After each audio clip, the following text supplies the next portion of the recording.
Alhamdulillah. Naturally, I had something prepared to speak about today, but of course, in light of the circumstances and our brother, of course, we want to try to shorten that and sort of take the opportunity to have a few moments of reflection. Alhamdulillah, of course, our brother, may Allah subhanahu wa ta'ala, he cure him, and also make it a moment for us to reflect upon our own health and our well-being as well. As we know that life is about trying to navigate adversity and also blessings, right? And so the response to adversity is that we are to be people of sabr, people of patience, when Allah subhanahu wa ta'ala, He sends upon us adversity. But of course, we also know that in adversity there is a source of purification, a healing that comes with it. And so one of the things we say when we find people who are sick and afflicted, we say to them, Tahuran, inshallah, may it be a source of purification. Because ultimately, all of us are going to leave this life one day, as we know. So no one's going to get out alive, as one way we would say. But of course, even hopefully before that, Allah subhanahu wa ta'ala will grant us ample opportunity to take advantage of the free time that we have, the health that we have, to do all the good things that need to be done.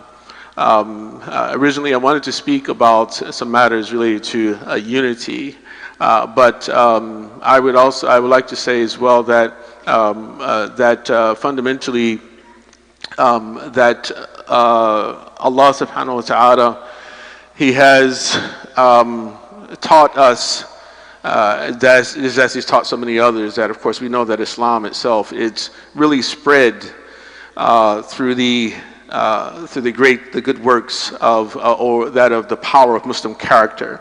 That Islam did not spread by the sword, in the same way that no religion truly can be spread by the sword, because faith is something which is in the heart.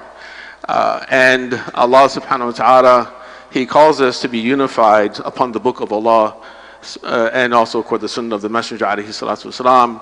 And until we have a genuine love for Allah and for His Messenger, for the believers and for humanity, I don't think that we will sort of live up to the expectations which we've been given by our Creator. And so Islam is spread through the good works of the believers, and the power of good works throughout centuries. And one particular story I just want to share before we conclude.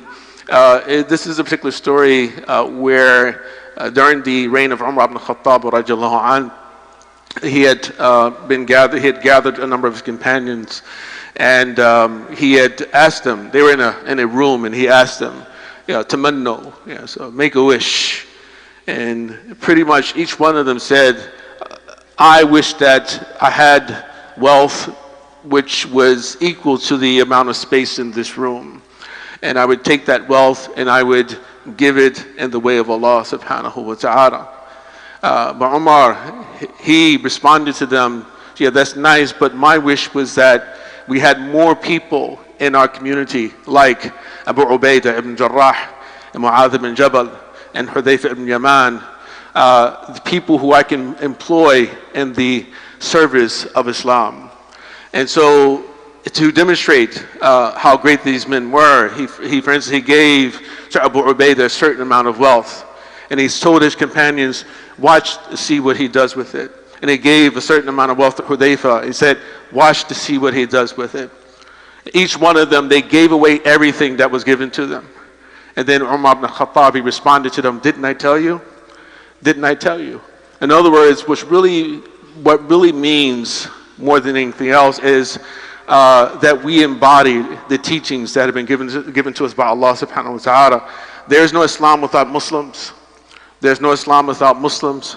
And it is always through the character of the people that people, they are attracted to it. That so many of us come from places on this planet where there are Muslim majority countries, and those countries didn't become majority Muslim countries overnight. Islam didn't spread because Muslims had multiple pamphlets they were given out, or they were given out copies of the Quran, or they had a nice video that they can tell them, if people see this video, they're going to love Islam. No, it was because of their character, and the people in those societies, they saw something different about Muslims. So they said that whatever they have, I want some of that. Whatever they have, I want some of that. So again, as we live and we grow, and we start to experience, of course, the pains of old age and the aches that come with it, that we should remind ourselves of that which is eternal, that which we can take, the only thing that we can take with us after we leave this world, which are our good deeds. And with the entrance or the start of the month of Sha'ban, one more month away from the month of Ramadan, the month of Sabr, the month of Shukr, and so many other things, that we should take full advantage of this month, fast as much as we can. We should pray as much as we can. We should give as much as we can. If we have disputes with people, this is the opportunity for us to make amends with those people, because as one hadith mentions is that on Yawm al-Qiyamah, or that Allah, He forgives during the month of Sha'ban everyone except for people who are disputing with one another. And then Yawm al-Qiyamah, they will be called, and then Allah will say, let them not enter paradise until they reconcile. So this is that opportunity. It could be with your husband and wife, it could be you and your sibling, whatever it may be. We ask Allah subhanahu wa ta'ala that He grants us the blessing of these days, and we also ask Him for well-being, for good health, and a good return to Him. أقول قولي هذا وأستغفر الله لي ولكم ولسائر المسلمين والمسلمات.